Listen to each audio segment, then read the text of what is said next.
31 December પૂર્વે Karelibaug police action મોડમાં મચ્છીપીટ વિસ્તારમાં સઘન ચેકિંગ થોડાક જ દિવસ પહેલા પછી 31 ડિસેમ્બરની ઉજવણી શરૂ થવા જઈ રહી છે, ત્યારે વડોદરા શહેર પોલીસ કાયદો અને વ્યવસ્થા જાળવવા માટે સજ્જ થઈ ગઈ છે.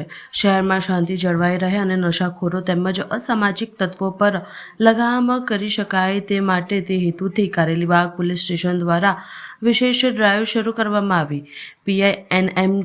ચૌધરીના નેતૃત્વ હેઠળ પેટ્રોલિંગ કારેલીબાગ પોલીસ સ્ટેશનના પીઆઈ એન.એમ.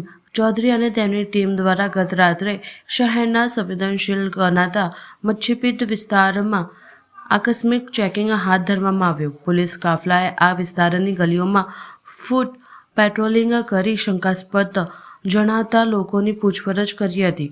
31 ડિસેમ્બરને લઈને વડોદરા પોલીસ સમગ્ર શહેરમાં સુરક્ષા કવચ મજબૂત કર્યું છે. ખાસ કરીને ભીડભાડવાળા વિસ્તારોમાં અને એન્ટ્રી પોઈન્ટ પર પોલીસની બાજ નજર છે.